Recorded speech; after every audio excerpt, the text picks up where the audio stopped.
अगर आप CLAT PG 2027 exam की तैयारी नेक्स्ट 3 से लेके 4 मंथ्स में, यानी करीब समझ लो 100 से लेके 110 दिन हमारे पास बचे हैं, और आप मिड अगस्त में तैयारी करने का सोच रहे हैं, और आप कहते हैं सर मेरा टारगेट ये है कि मुझे एक अच्छे पीएसयू से अपना ऐसे वो क्वालिफाई करना है, या फिर मेरे को एक अच्छे एनएलयू से अपना एलएलएम करना है, या फिर मुझे जैक एंट्री सर एसएसबी में जाना है, तो अकॉर्डिंगली इस वीडियो के अंदर मैं आपको जो स्ट्रेटजी बताने जा रहा हूं वो स्ट्रेटजी अगर आप फॉलो करते हो तो मैं आपसे प्रॉमिस करता हूं कि 100% स्टूडेंट्स आपका ये एग्जाम यहाँ पे क्रैक होगा। जैसे पिछले 6 साल से कितने ही स्टूडेंट्स का यहाँ पे संभव लॉ में क्रैक हुआ है, और ये जो स्ट्रेटजी होने वाली है बिल्कुल फ्री ऑफ कॉस्ट होने वाली है, मतलब आपको एक पैसा कोचिंग पे खर्चा करने की जरूरत नहीं है। ऐसी स्ट्रेटजी मैं आपको बताऊंगा, तो इसीलिए इस वीडियो को लास्ट तक पूरा देखिए। हमारे चैनल संभव लॉ को सब्सक्राइब जरूर करिएगा, बिकॉज हम लोग ने शुरू करी है एक डेली सीरीज जहां पे हम लोग रोज 9 बजे आपके लिए लेके आते हैं वन केस लॉ, जहां पे हम लोग आपको पूरा पूरा क्वेश्चंस प्रैक्टिस करवाएंगे। एक पैराग्राफ रहेगा, 10 क्वेश्चंस रहेंगे, बढ़िया से उसको पहले केस को हम लोग समझाएंगे, फिर क्वेश्चंस की प्रैक्टिस रोज 9 बजे लाइव आपको संभव लॉ पे मिलेगी। तो उसके लिए भी प्लीज सीरीज को ज्वाइन करिएगा, चैनल को सब्सक्राइब करिएगा और बढ़िया से तैयारी करिएगा। अब आप सबसे पहले बात कर लेते हैं कि आपको इस वीडियो में हम लोग क्या क्या डिस्कस करेंगे। देखो, सबसे पहले हम लोग बात करेंगे पेपर पैटर्न के बारे में कि भैया पिछले 6 साल में यहाँ पे कंसोर्शियम ने किस तरीके से पेपर्स दिए हैं, क्या क्या यहाँ पे पैराग्राफ पे चेंजेस आए, कैसे सब्जेक्ट्स वगैरह चेंज हुआ, पूरा बात करेंगे। देन हम लोग देखेंगे कट ऑफ के बारे में कि जो जो आपके टारगेट्स हैं पीएसयू के, जैक के, एनएलयू के, कितने कट ऑफ तक आपको क्या नंबर मिल जाएगा, कैसे मिल जाएगा, क्या तक आपको चाहिए। फिर हम बात करेंगे इंपॉर्टेंट डेट्स की कि भाई किस दिन पर रजिस्ट्रेशन चालू होगा, कैसे आपको प्रिपरेशन करनी है, किस समय क्या चालू करना, पूरी बात करेंगे। देन हम देखेंगे सिलेबस को कि यहाँ पे आपको जो सिलेबस है उसमें क्या क्या सब्जेक्ट्स पे ध्यान देने की जरूरत है, और फिर हम लोग उसके हिसाब से subject wise preparation strategy discuss करेंगे कि जो आपके पास बचे हुए 100-110 दिन है इसके अंदर अब आपको प्रिपरेशन करनी कैसे है, कौन से ऐसे टॉपिक्स पे जिसपे हमको ज्यादा ध्यान देना है, किस पे हमको कम यहाँ पे ध्यान देना है। फिर हम लोग देखेंगे केस लॉज के बारे में स्टूडेंट्स कि आपके जो लैंडमार्क केसेस होते हैं, आपके जो रिसेंट केसेस होते हैं उनको कैसे हमको कवर करना है, हिस्टोरिकल केसेस को कैसे कवर करना है। और फिर हम लोग बात करेंगे बाद में सोर्सेज की कि फ्री ऑफ कॉस्ट अगर आप तैयारी कर रहे हो तो क्या सोर्सेज आपको यूज करने हैं, और खास करके जो मॉक पेपर्स होते हैं वो आप कहाँ से पा सकते हो, पूरी बात हम लोग करेंगे। तो इसीलिए वीडियो को लास्ट तक देखिए। और सबसे पहले हम लोग शुरू करते हैं इस बारे में कि आपका पेपर पैटर्न स्टूडेंट्स क्या है। देखो, आपका जो पेपर होता है स्टूडेंट्स ये 120 मार्क्स का होता है, जहां आपको 2 घंटे मिलते हैं इस पेपर को सॉल्व करने के लिए।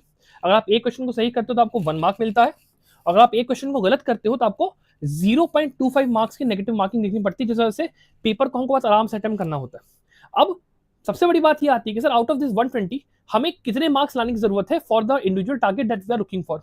सबसे पहले बात करते हैं पीएसयू की। तो देखो, पीएसयू के लिए आपको कम से कम 85 से लेकर 90 मार्क्स मान के चलो चाहिए, ताकि आपकी रैंक 1 से लेकर 30 में आ सके। फिर आप कहते हो सर मुझे टॉप 2 कॉलेजेस चाहिए, एलएसआई नलसार चाहिए, तो आपको यहाँ पे टॉप 2 के लिए चाहिए होगा कम से कम 80 मार्क्स, जिससे आपकी रैंक टॉप 100 में आएगी, और या फिर मैक्स टू मैक्स आपके लिए 75 से आप ले आए। फिर आप कहते हो कि चलो टॉप 2 नहीं, एटलीस्ट टॉप 7 तक, जो टियर 1 होते हैं वहां तक मिल जाए, टॉप 7 तक चलो भैया कर लेते हैं, तो भी आपको यहाँ पे कम से कम 70 से लेकर 65 मार्क्स चाहिए ही चाहिए, ताकि हमारी रैंक अंडर 900 से लेकर 1000 तक आ जाए, ताकि वैकेंसी राउंड तक एटलीस्ट घसीट के चाहिए हमको कॉलेज मिल जाए, मुंबई तक एटलीस्ट हमको मिल जाए। फिर हम कहते हैं चलो ठीक है, नहीं सर टॉप 7 भी नहीं, हमको टियर 2 भी चलेगा, कोई भी टियर 2, तो आपका मान लो टॉप 10 टॉप 12 कॉलेज की बात करते हो, तब आप 55 भी लाओगे, 60 भी लाओगे, काम हो जाएगा। फिर आप कहते हो चलो सर ठीक है, मेरे को टॉप टियर 2 भी ना दिलाओ, टियर 3 भी चलेगा, कोई भी एनएलयू चलेगा, तो अगर आप 45 भी लेके आते हो ना, आपका काम वैकेंसी राउंड तक हो जाएगा। बिकॉज वैकेंसी राउंड में आपको सच बता रहा हूँ, आपका 3000, 4000, 5000, 6000 की रैंक पे भी लोगों के सिलेक्शन होते हैं बहुत आराम से, और उसकी जो अपडेट्स होंगे संभव मैं आपको दूंगा, तो आपको कहीं भटकने की जरूरत नहीं, कहीं परेशान होने की जरूरत नहीं है। जितने नंबर लाओ, मैं यहाँ पे बैठा हूं और मैं आपको वादा करता हूं कि अगर चैनल के साथ जुड़े हुए हो लास्ट तक, तो आपको पक्का सिलेक्शन ला के दूंगा। सेम चीज जैक एंट्री के साथ भी होती है कि अगर आप 45 तक लेके आते हो स्टूडेंट्स, तो आपको यहाँ पे जैक एंट्री के लिए आराम से 5000 तक रैंक आ जाएगी, आपको यहाँ पे कॉलेज मतलब अपना एसएसबी क्वालिफाई आपका हो जाएगा, उसके मार्क्स आ जाएंगे। अब ये चलो होगी बात हमारे कि सर टारगेट हमारा क्या होना चाहिए, कितने मार्क्स हमको चाहिए। अब बात आती है कि सर पैटर्न मुश्किल कहाँ पे होता है, यहाँ तो इजी लग रहा था। देखो बच्चों, पैटर्न मुश्किल होता है यहाँ पे जहाँ पे पैराग्राफ इंट्रोड्यूस होते हैं। एक आपका पैटर्न होता है 12-10 का। अभी जो 12-10 का पैटर्न है, ये आपका क्लैट 2020 और 2023 में था। इसमें ज्यादातर आपके जो क्वेश्चन होते हैं उसके लिए जो पैराग्राफ होते हैं उसमें 400 से लेकर 500 वर्ड्स के पैराग्राफ होते हैं, जिसमें आपको करीब जो क्वेश्चंस होते हैं वो कॉम्प्रिहेंशन रीडिंग के बेसिस पे सॉल्व करने होते हैं। थोड़ा डिफिकल्ट होता है बिकॉज यहाँ पे केवल एक ही सब्जेक्ट से क्वेश्चन नहीं आता, 2-3 सब्जेक्ट मिला क्वेश्चन पूछते हैं, लेकिन तब भी पेपर ईजी होता है। फिर डिफिकल्टी वहां बढ़ती है जहां पे जैसे ही पैराग्राफ आपके 20 या 24 होते हैं, बिकॉज यहाँ पे जैसे ये होता है आपका नंबर ऑफ वर्ड्स जो पर पैराग्राफ होते हैं वो चलो मान लिया 300 वर्ड्स का पैराग्राफ आ गया, मान लिया सर, लेकिन नंबर ऑफ सब्जेक्ट्स आपके पहले यहाँ पे 12 सब्जेक्ट्स हो, तो यहाँ पे सीधे 22-24 सब्जेक्ट्स यहाँ पे एक बार में पूछे जाते हैं। और यहाँ पे एक पैराग्राफ जो होता है उसमें आपका कॉन्स्टिट्यूशनल लॉ, फैमिली लॉ, आपका सीआरपीसी का पूछ लिया, कभी labour law plus constitutional law, कभी environment law plus international law पूछ लिया। मतलब it's a plethora of subjects, और कब क्या पहले अटेम्प्ट करना है, कब क्या बाद में अटेम्प्ट करना है, उसकी वजह से बहुत प्रॉब्लम आती है ये चूज करने में कि सर हम पेपर को लेके कैसे जाए। तो इसीलिए जो मॉक पेपर की प्रैक्टिस होती है स्टूडेंट्स, वो बहुत ज्यादा सुपर इंपॉर्टेंट आपके लिए हो जाती है। और कॉम्प्रिहेंशन एबिलिटी भी आपकी बहुत अच्छी इंग्लिश की होनी चाहिए एटलीस्ट, वो बहुत इंपॉर्टेंट है। अब चलिए इस पे बात कर लेते हैं इसके आगे कि आपके पास टाइम कितना बचा है।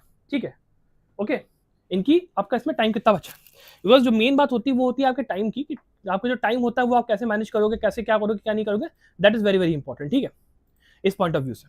ओके, अब देखो आपके पास यहाँ पे अगर आप बात करोगे तो अगस्त का महीना अभी चल रहा है, और अगस्त में हमको पता है हम मिड में अगस्त में हैं यहाँ पे। ठीक है, कि 9 तारीख होगा, 10 तारीख होगा, हो सकता है आप 20 तारीख के आसपास वीडियो देख रहे हो, तो मिड अगस्त का हमारे पास ये पूरा टाइम है।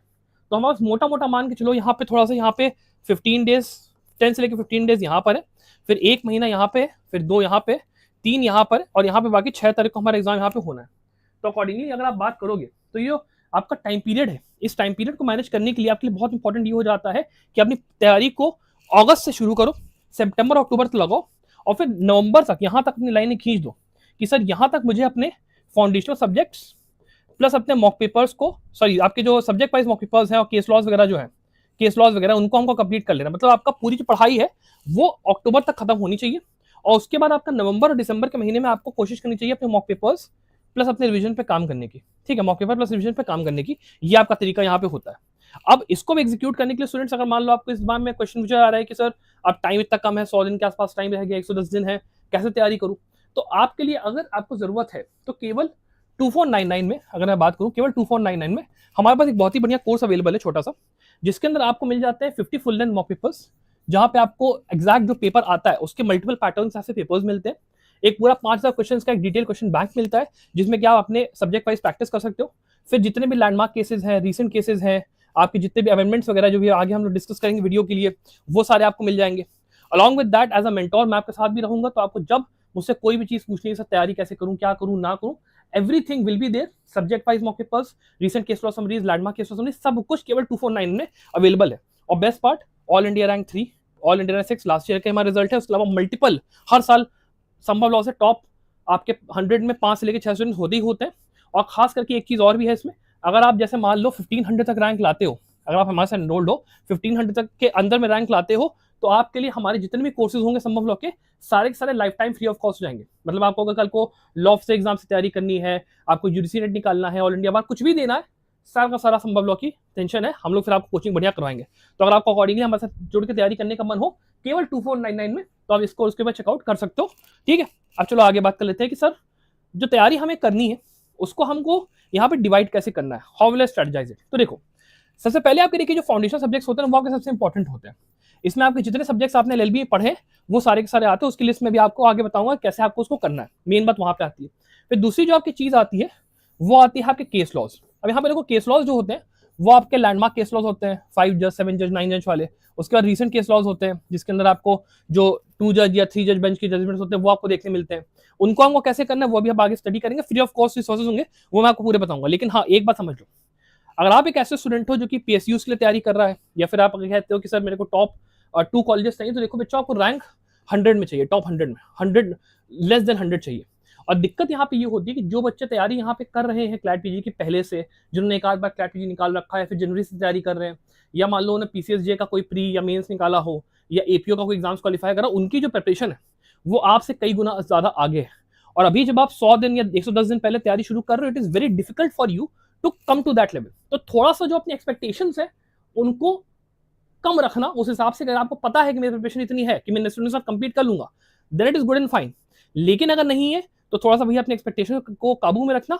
और अगर आप चाह रहे हो कि सर ठीक है आपको एक ऐसा कोर्स मिले जहां पे थोड़ा सा आपको बेटर एक अप्रोच के साथ इस लिमिटेड टाइम फ्रेम में बढ़िया से तैयारी हो जाए, तो आप केवल 3499 में यहाँ पर संभव लॉ के साथ जुड़ भी कोर्स का आप चेकआउट के साथ मैं आपको भी बताऊंगा कैसे वो करना, छोड़ो उसको। ठीक है, अब यहाँ पे जाते हैं रीसेंट लैंडमार्क केस लॉज। ठीक है, ये आपका जो पूरा इसको वो है, मैंने इसको ये कहा था आपको इसको अक्टूबर के मंथ तक खत्म करना है।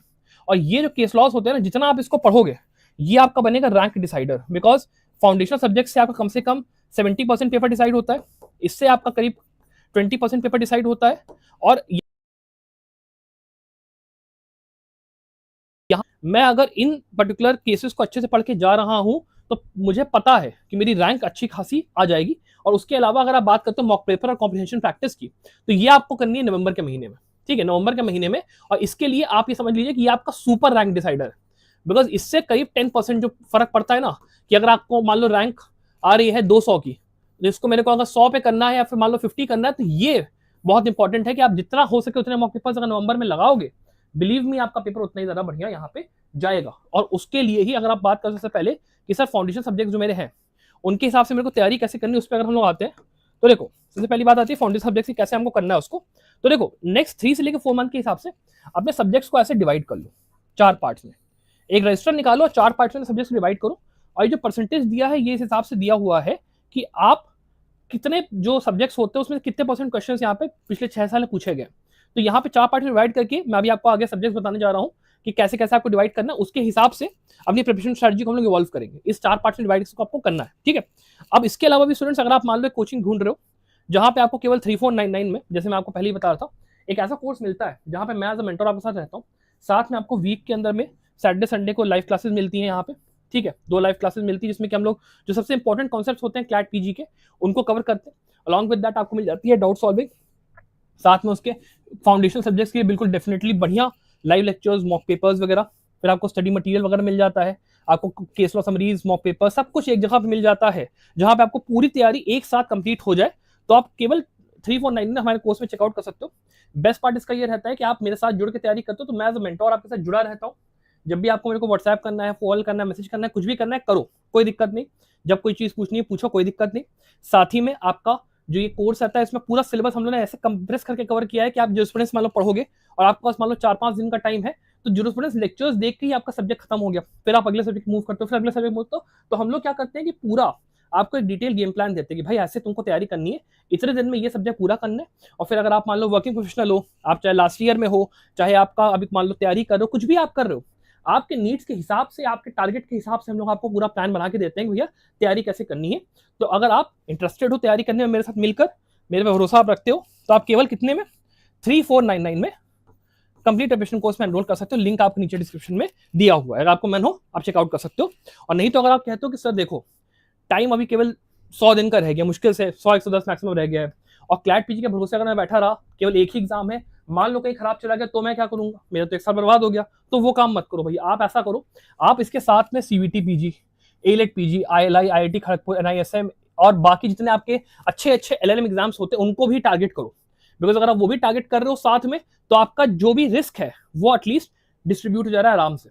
और उसके लिए अभी टाइम भी है, बिकॉज अभी ये तो 100-110 दिन, वो सब एग्जाम्स अभी 6-7 महीने बाद में, तो इसके आराम से तैयारी हो सकती है। और अगर आप चाह रहे हो एक ऐसा कोर्स जिसमें सारे एग्जाम्स एक साथ कवर हो जाए, 18 exams in total, along with all India bar, along with आपके mock test series, case law summaries, सब कुछ, और आपको यूजीसी नेट भी कवर हो जाए, साथ में आपके अगर मान लो लॉ एंट्रेंस एग्जाम की तैयारी भी अगर आप कर रहे हो जो फ्यूचर में होने वाले हैं 2027 में, आईबीपीएस एसओ का हो गया, आपके बैंकिंग के एग्जाम्स हो गए, आपके जितने भी पीएसयूज के एग्जाम्स हो गए, उनकी तैयारी भी कर रहे हो, तो ये कोर्स आपके लिए 18 मंथ्स के लिए अवेलेबल रहेगा यहाँ पर, ठीक है, बढ़िया से। यहाँ पे सारे वो लॉ एग्जाम्स तैयार हो जाएंगे, वो भी तैयार हो जाएंगे, सब कुछ एक जगह पे कवर्ड है। और लिमिटेड टाइम के अब ये जो कोर्स है ये केवल 4999 में अवेलेबल है। तो अगर आपको एनरोल करके एक बार चेकआउट करना है, बढ़िया से तैयारी करनी है मेरे साथ मिलकर, तो आप आओ आराम से यहाँ पर जो है वो करेंगे। हाँ मैं लूंगा, लाइव लूंगा, ठीक है। इसके बाद बात करते हैं कि अगले 3 से लेकर 4 मंथ से तैयारी हमको कैसे करनी है, क्या करना है, ठीक है। तो देखो अगले 3 से लेकर 4 मंथ से पहली बात, अपनी प्रिपरेशन को आप जो भी अभी बताऊंगा लिस्ट ऑफ सब्जेक्ट्स उसके हिसाब से एनालाइज करना शुरू करो, ठीक है। और एक चार्ट बनाना शुरू करो कि हाँ भाई ठीक है सर, इस चार्ट के हिसाब से मैं चलूंगा, ठीक है। अब जो सबसे पहला आपका लिस्ट ऑफ सब्जेक्ट्स जो आपको कवर करने हैं वो है आपका कॉन्स्टिट्यूशनल लॉ का पार्ट। और मान के चलो कि इस पार्ट को आपको कम से कम 20 डेज का टाइम देके चलना ही, 20 डेज का, ठीक है। आपको सुनो कैसे करोगे।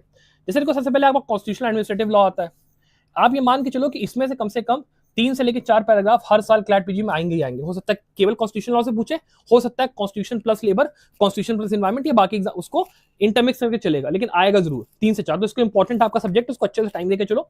कम से कम कोशिश करो कि हमको इसको 10 डेज के अंदर में खत्म करना है, कॉन्स्टिट्यूशन प्लस एडमिन को, उससे ज्यादा टाइम हम दे नहीं सकते। फिर आपका अगला जो सब्जेक्ट आता है वो आता है आपका कौन सा, लेबर लॉ का।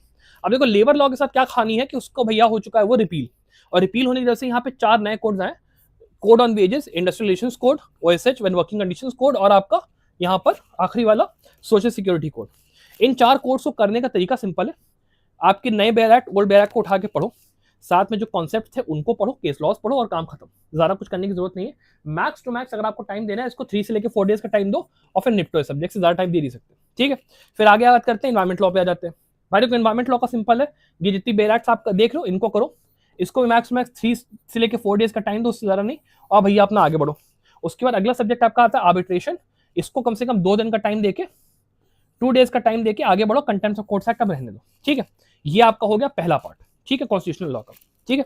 आगे बात करते हैं। और हाँ, एक चीज और ध्यान रखना, कॉन्स्टिट्यूशनल लॉ के अंदर में आपके जितने लैंडमार्क केसेस हैं उनको भी आपको करना है, तो उनको भी कैसे करना है मैं आपको बताऊंगा। लेकिन उसको करने के लिए कॉन्स्टिट्यूशन के साथ में ही पैरेलल में ही शुरू कर दे, मतलब कॉन्स्टिट्यूशन के लिए अगर मान लो आप एक दिन में स्टडी प्लान के हिसाब से अगर एक दिन में आप कम से कम 6 घंटे का टाइम ले रहे हो, तो प्लस उसमें 2 घंटे का टाइम निकाल लेना लैंडमार्क केसेस और रीसेंट केसेस के लिए, तभी काम यहाँ पे आपका बनेगा, बिकॉज वो आपको पैरेलल में पढ़ने हैं, ये ध्यान रखो। अगला काम आते हैं बिजनेस लॉ का, ठीक है। बिजनेस लॉ का भी आपका जो पार्ट है, मैक्सिमम इसमें आपको 20 से लेकर 25 डेज देना, नॉट मोर देन दैट। अब इसको कैसे करना है वो समझो। आपका यहाँ पे सबसे पहली बात आता है कॉन्ट्रैक्ट, ठीक है, इंडियन कॉन्ट्रैक्ट एक्ट। इसके अलावा आपका sales of goods act, specifically fact, consumer protection, negotiable partnership, आपका law of torts, motor vehicle, competition, ये जितने सब्जेक्ट्स आप देख रहे हो इसको एक उठा के बंच बनाओ, एक साथ इनको करो। और इसको करने के लिए कम से कम कोशिश करो कि हाँ भाई मेरा यहाँ पे 7 से लेकर 10 डेज में हो जाए, not more than that, max to max इतना लेना है, ठीक है। उसके बाद ये भी समझ लेना कि ये जो सब्जेक्ट्स हैं, कॉन्ट्रैक्ट, ये सब जितने सब्जेक्ट्स हैं, इसमें से आपका कम से कम 2 से 3 पैराग्राफ आएंगे ही आएंगे, तो इसको आपको अच्छे से करके जाना, छोड़ना मत, ठीक है। साथ ही में जो मैंने अभी लेबर एनवायरमेंट बताया था, लेबर एनवायरमेंट के अंदर भी आपको कम से कम हर साल 2 पैराग्राफ से लेकर 1 पैराग्राफ देखने मिलता ही मिलता है। और इस बार लेबर लॉ पे जो न्यू कोड अभी इंप्लीमेंट हुआ है, तो उस पर नया पैराग्राफ आने का चांस बिल्कुल रहेगा, तो उसको छोड़ के जाने की गलती मत करना। और अगर आप सोच रहे हो कि सर मेरे को एक ऐसा कोर्स मिल जाए जहाँ पे ये सारे सब्जेक्ट्स का जो मटेरियल है, सब कुछ लेक्चर्स है, लाइव लेक्चर्स है, इंपॉर्टेंट कॉन्सेप्ट्स है, एक ही जगह कवर हो जाए, तो केवल 349 में स्टूडेंट्स कोर्स कवर्ड रहेगा। और बेस्ट पार्ट क्या रहेगा, केवल ये जो नंबर आप मेरा देख रहे हो ना, ये 95589690, इसमें मैं खुद पर्सनली रहता हूँ। अगर आपको डाउट आ रहा है कि सर तैयारी में कैसे करूं, मुझे कैसे अप्रोच लेनी चाहिए, क्या करना चाहिए, मान लो कुछ भी डाउट आ रहा है कि सर एलएलएम करूं ना करूं, कुछ भी है, मेरे को इस नंबर पे कॉल करो, मैं पर्सनली कॉल उठाऊंगा। आपको गाइडेंस भी जो होगा व्हाट्सएप मेरे को करना है, करो, कोई दिक्कत नहीं, मैं पर्सनली वहां पे रहूंगा। ऐसा कुछ नहीं कि मैंने कोई काउंसलर बैठाया है तो वो आके बात करेगा, ऐसा कुछ नहीं, मैं खुद कॉल उठाऊंगा। तो अकॉर्डिंगली अगर मेरे से बात करके अगर कोर्स में एनरोल करने में कुछ भी है, आओ कॉल करो, बात करते हैं, ठीक है, कोई बात नहीं। चलो फिर कंपनी लॉ पे आ जाते हैं। Company law plus SEBI act, ठीक है, company law plus SEBI act समझ लो, इसको आपको कम से कम 5 दिन का टाइम देना, नॉट मोर देन दैट। फिर आपका टीपीए हो गया। फिर आपका टैक्स लॉ के अंदर भी अमेंडमेंट यहाँ पे आने वाला है, उसको भैया कायदे से करके जाना। इस दोनों के लिए आप मैक्स टू मैक्स मान लो कि 3-4 दिन का टाइम ले लो, बस उसके नहीं। और उसके बाद जो आपका बचता है इंसॉल्वेंसी, इंश्योरेंस और बैंकिंग, इसको आप रहने दो, बिकॉज यहाँ पे इतना टाइम नहीं है कि हम सारे सब्जेक्ट्स को करने जाएंगे तो हमारा हो ही जाएगा। तो उस हिसाब से आपका ये जो पूरा वो है पार्ट, इसमें 20 से 25 दिन मैक्सिमम लगेंगे। अगर आपको करना है इंसॉल्वेंसी तो उसमें फिर आपका 1-2 दिन का एक्स्ट्रा टाइम लग जाएगा, दैट इज ऑल। तो ये आपका होता है। उसके बाद हमारे अगले उस पर कि भैया देखो, अगर mock test series plus case of summaries का कोर्स चाहिए, अगर आप इंटरेस्टेड हो तो आप हमारा कोर्स यहाँ पे 249 में एनरोल कर सकते हो। बढ़िया पार्ट ये रहती है कि खुद आपके सब्जेक्ट सारे तैयार हो चुके हैं, या फिर मान लो आप किसी और कोचिंग में भी हो, अपने वहां पे पढ़ाई कर रहे हो, और आपको एक ऐसी मॉक टेस्ट सीरीज चाहिए जो कि एक ट्रस्टेड रिप्यूटेड इंस्टीट्यूशन की हो, जिसमें आपको हाई क्वालिटी मॉक पेपर्स मिले, सारे लीगल अपडेट्स मिल जाए, केस ऑफ समरीज मिल जाए, सब कुछ मिल जाए, तो एक बार चेकआउट आप कर सकते हो। इट इज नॉट इंपॉर्टेंट कि आपने अगर मान लो एक कोचिंग ज्वाइन कर ली तो आप मॉक टेस्ट सीरीज में एनरोल दूसरी कोचिंग में नहीं करोगे। बाकी जो टॉपर स्टूडेंट्स होते हैं वो हमेशा यही करते हैं कि एक नहीं मल्टीपल कोचिंग्स के वो लोग ज्वाइन करते ही करते हैं। इसलिए आपको दिखता भी होगा कि समटाइम्स ऐसा होता है कि अगर एक टॉपर हमारे यहाँ का है तो सेम वो टॉपर दूसरी कोचिंग में आपको दिखाई दे रहा है। वो इसीलिए होता है because they attempt multiple coaching का प्लेटफॉर्म का, तो वो वाली चीज होती है। तो आप देख सकते हो मेरे हिसाब से। बाकी अब चलो क्रिमिनल लॉ के पार्ट पे आते हैं। देखो क्रिमिनल लॉ का पार्ट जो आपका है, इसको भी फिर से आपको करीब सोचो 20 दिन का टाइम अगर आप लेके चल रहे हो, मैक्स मैक्स 15 दिन ले लो, नॉट 20, 15 दिन 20 दिन में, उससे ज्यादा नहीं करना है, ठीक है। पॉइंट यहाँ पे क्या आता है, बीएनएस, बीएनएसएस, बीएसए, ये जो तीनों सब्जेक्ट्स आप देख रहे हो, इन तीनों को आपको मैक्स टू मैक्स 12 से लेकर 15 दिन का टाइम देना है। पुराना बेयर एक्ट, नया बेयर एक्ट, दोनों आपके यहाँ पे पढ़ के चलना, उसको छोड़ के मत जाना, दैट इज वेरी इंपॉर्टेंट, उसको पहला ध्यान रखो। दूसरी चीज पे आते हैं, आपका JJ act, UAPA, NDPS, POCSO, आपका पीएमएलए, आपका prohibition of offenders act, SC ST act, इनको भी आपको एक एक दिन का टाइम यहाँ पे लेके चलना है, ताकि आपको यहाँ पे जो इसका कंसेप्ट है वो मेनली अंडरस्टैंड हो जाए। अब इसको भी करने का जो तरीका है वो आप पहले समझ लो, ठीक है। जैसे मान लो अगर आप यूएपीए की बात करते हो, ठीक है, अब यूएपीए में क्या होता है, आपको पता है कि सर मेरे को सब कुछ नहीं पढ़ना है, मेरे को केवल उन पॉइंट्स पे ध्यान देना है जो कि इंपॉर्टेंट है। जैसे मान लो यहाँ पे आपने पढ़ा history, features, short title, long title पढ़ लिया, सेक्शन 2 की डिफिनेशन क्लॉज पढ़ लिया, फिर ये जितने चैप्टर्स हैं ये आपने करना शुरू करे, ठीक है, जितने चैप्टर्स हैं। ये पता कैसे चलेगा, ये इसलिए पता चलेगा बिकॉज आपको ये मालूम है कि भैया ये जो चैप्टर्स है आपके, इसके ऊपर सुप्रीम कोर्ट ने कोई ना कोई बढ़िया जजमेंट यहाँ पे देकर रखा हुआ है, कोई ना कोई बढ़िया जजमेंट। जैसे मान लो यहाँ पे थोड़ा फसल का के नजीब का जजमेंट दिया हुआ है यूएपीए के लिए, तो भैया हमको ये वाले करने हैं। फिर उसके बाद आप क्या करोगे, जो आपके इंपॉर्टेंट कॉन्स्टिट्यूशनल प्रोविजंस होते हैं जहाँ पे आपको पता है कि जैसे मान लो ये एक प्रिंटेड एडिशन का कानून है, तो प्रिंटेड एडिशन का कानून, उसका मतलब ये है कि आपको आर्टिकल 20, 21, 22, फिर आपके जो बेल के प्रोविजंस होते हैं उनके साथ मिलकर इसको पढ़ना ही पढ़ना है। तो इस तरीके से आपका जो यूएपीए की तैयारी होती है वो इस हिसाब से होती है कि आपको ये सारा का सारा एक दिन में करके चलना है, पूरी बैराक, पूरा भगवत पुराण नहीं पढ़नी, केवल इतना ही पढ़ना, दैट इज ऑल। तो आराम से वो एक दिन में हो जाता है। तो इस तरीके से आपका वो खत्म होगा, ठीक है। फिर आपका अदर लॉज में आ जाते हैं। अब देखो अदर लॉज में क्या होता है, अदर लॉज के अंदर में आपकी ये वाले सब्जेक्ट्स आते हैं। मान लो आपका ज्यूरिस्प्रूडेंस है, तो ज्यूरिस्प्रूडेंस में आपको मैं बता दूं, जैसे हाँ क्रिमिनल लॉ में एक चीज भूल गया, क्रिमिनल लॉ के अंदर भी ये मान के चलना कि इसमें से कम 2 से 3 पैराग्राफ आएंगे और इसमें से हो सकता है एक आध पैराग्राफ आ जाए। तो देयर इज अ पॉसिबिलिटी कि 3 से 4 पैराग्राफ यहाँ पे इसमें से इस पार्ट में से आने की कम है, इसलिए मैंने कम टाइम इसको दिया कहीं ना कहीं देखा जाए तो, ठीक है। और आते हैं हमारे इस पे अदर लॉज पे। अब अदर लॉज में इंटरनेशनल लॉ से मान के चलो 2 पैराग्राफ आएंगे, ज्यूरिस्प्रूडेंस से मान के चलो 2 पैराग्राफ आएंगे, तो टोटल में मिला के इसको आपको 10 डेज का टाइम देना है, ठीक है, टोटल में मिला के इन दोनों सब्जेक्ट्स को। उसके बाद आपका अगला जो सब्जेक्ट है वो है आपका हिंदू लॉ, ठीक है। हिंदू लॉ के लिए आपका मतलब हिंदू प्लस मुस्लिम लॉ आपको करीब 3 से लेकर 4 डेज में निपटाना है, ज्यादा टाइम यहाँ पे नहीं लेना है उसके लिए।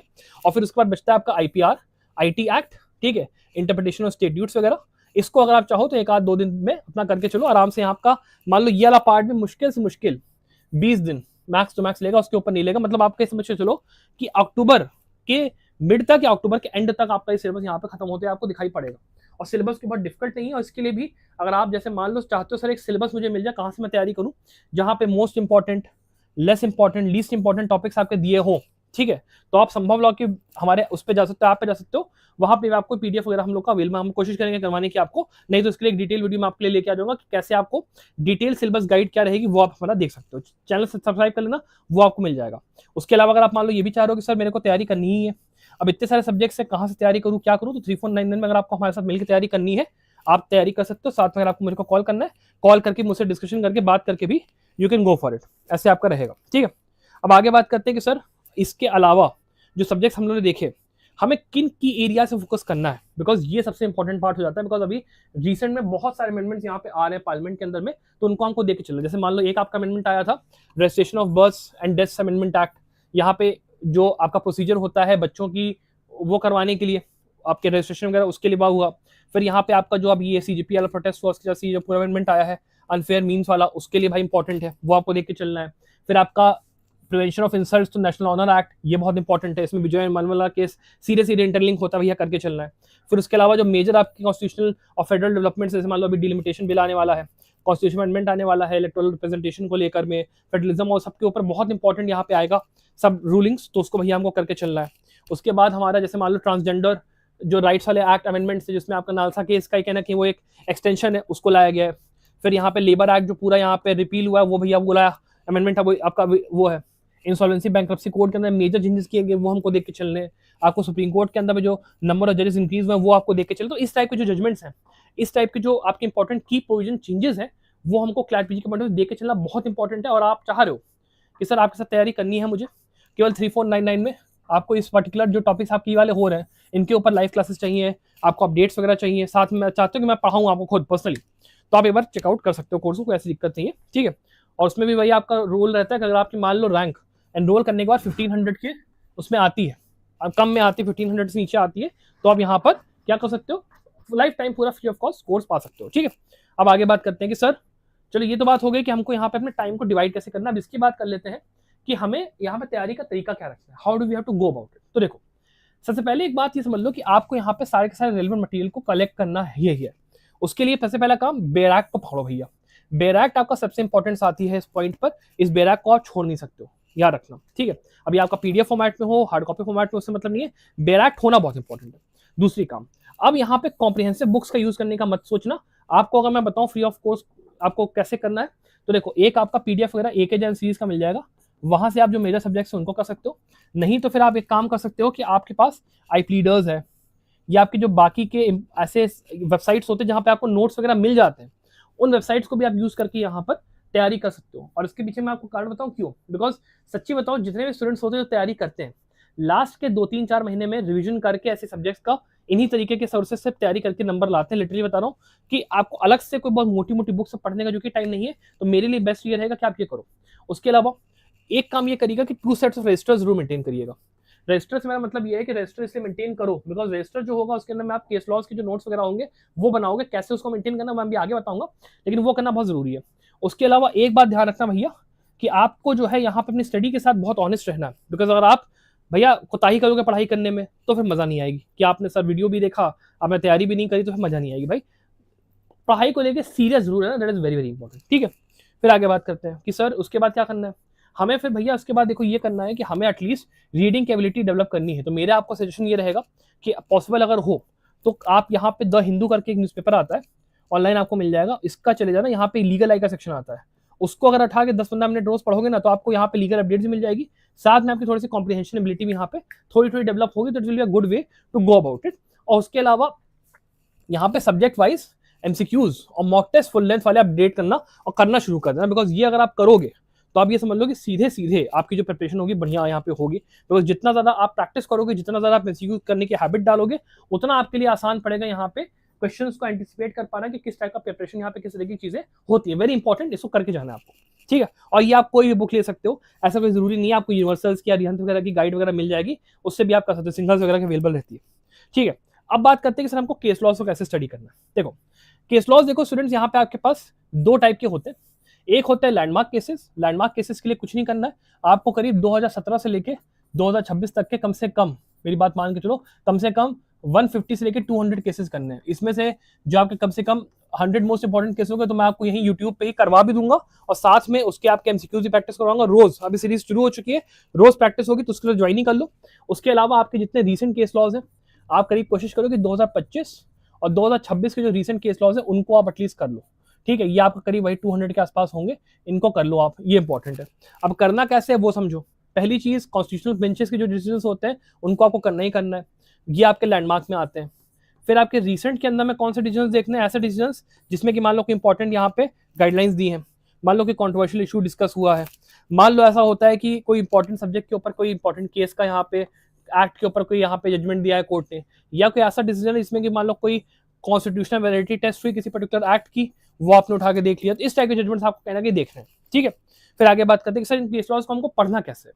अब पढ़ने का बात समझो, यहाँ पे किसी भी केस लॉ को जब आप पढ़ते हो तो वहां पे आप कुल मिला के लैंडमार्क के पॉइंट ऑफ व्यू से ये चीजें देखते हो। सबसे पहले name of the case, very important, उसको नोट कर लो। कोरम जो होता है जजेस का वो, और उसके साथ में उनकी जो कंकरिंग या डिसेंटिंग ओपिनियंस होती हैं वो आपको देख के चलनी है, ये इंपॉर्टेंट है लैंडमार्क केसेस के लिए। फिर कोई इंपॉर्टेंट जजमेंट जिसमें कि मान लो कोई जजमेंट ओवररूल किया होगा या कोई जजमेंट रेफर करा होगा, वो आपको देख के चलना है। ठीक है, उसके बाद आपका कोई ऐसा जो अभी लॉज इन्वॉल्व यहाँ पे हो रहे हैं, सबसे इंपॉर्टेंट तो यही है लॉज इन्वॉल्व, इसको आपको अच्छे से देख के चलना है, वेरी इंपॉर्टेंट, इसको देख के चलना है। प्रिंसिपल डॉक्ट्रिन सब छोड़ दो, इसको इतना टाइम नहीं रहेगा, उसको रहन दो, और ये भी अपना रहन दो, इसको आप करने की जरूरत नहीं है। ठीक है, तो ये जितना आपका पार्ट था, ये पूरा जब आप लैंडमार्क केसेस के लिए पढ़ रहे हो, जो कि आपके 5 जज 7 जज 9 जज वाले जजमेंट्स है, उसके लिए कोशिश ये करो कि कम से कम हर पर्टिकुलर केस के लिए 1 से लेकर 2 पन्ने के जजमेंट्स बनाओ ही बनाओ। तो एक आपका रजिस्टर जो हो जाएगा वो आपका लैंडमार्क केस लॉज के लिए ऐसे हो जाएगा। ठीक है, ये नोट करो कि भाई केस का नाम क्या है, केस के अंदर का यहाँ पे जो है किस पर्टिकुलर सब्जेक्ट का है और क्या उसमें जजमेंट आता है। ये चीज आपका इंडेक्स रजिस्टर एक बनेगा और एक रजिस्टर आपका बनेगा जिसमें क्या फुल उसके नोट्स बनाओगे। ठीक है, एक ये हो गया। उसके बाद देखो रिसेंट केस लॉज जब आप पढ़ोगे तो रिसेंट केस लॉज में आपको क्या क्या करना है, आपको इस सबसे कोई मतलब नहीं है, कोरम शोरम सब बेकार है और कोई जजमेंट्स वगैरह भी करना बेकार है। आपको केवल 3 चीजें करनी है रिसेंट केस लॉज के लिए।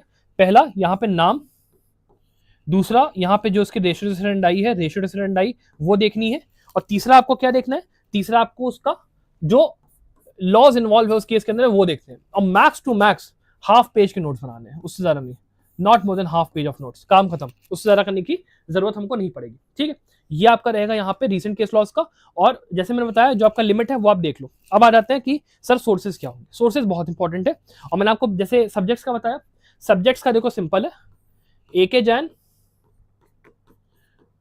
प्लस कोई भी आपका जो IP रीडर्स या कोई भी आपको सही वेबसाइट लगे वहां से अपना कर सकते हो। उसके अलावा अगर आप बात कर रहे हो तो आपका अगर केस लॉज के पॉइंट ऑफ व्यू से, मतलब यूट्यूब भी आप यूज कर सकते हो। यूट्यूब पे आपको कई सारे वन शॉट लेक्चर्स और कई यूट्यूब पे आपको अच्छे अच्छे टीचर्स के लेक्चर्स मिल जाएंगे, वो आप देख सकते हो। उसके बाद अगर आप बात करते हो यहाँ पे कि सर मुझे कौन से वो वाले आपके देखने सब्जेक्ट्स के जो वो है केस लॉज के पॉइंट ऑफ व्यू से, तो केस लॉज के लिए देखो सीधी सीधी बात है, आपका यहाँ पे केस लॉज के पॉइंट ऑफ व्यू से इजिली आपको एक वेबसाइट है SC ऑब्जर्वर, वो आप देख लो, बहुत बढ़िया वेबसाइट है, वहाँ पे आपको जितने लैंडमार्क केसेस है वो मिल जाएंगे। संभव लोग आप हमारा चैनल देख सकते हो, वहाँ भी आपको सब कुछ मिलेगा। उसमें भी अगर आपको जैसे मान लो हमारे कोर्स में इंटरेस्टेड हो, केवल 3499 में कंप्लीट पूरा कोर्स अवेलेबल है। इसमें आपको सारा जितना ही झंझट है पूरी पढ़ने की करने की, सारा का सारा एक ही जगह में कवर्ड है। तो अगर आपको वहाँ पे चेकआउट करना है 3499 में, कोर्स जब चेकआउट कर सकते हैं, ऐसी कोई दिक्कत नहीं है, ठीक है।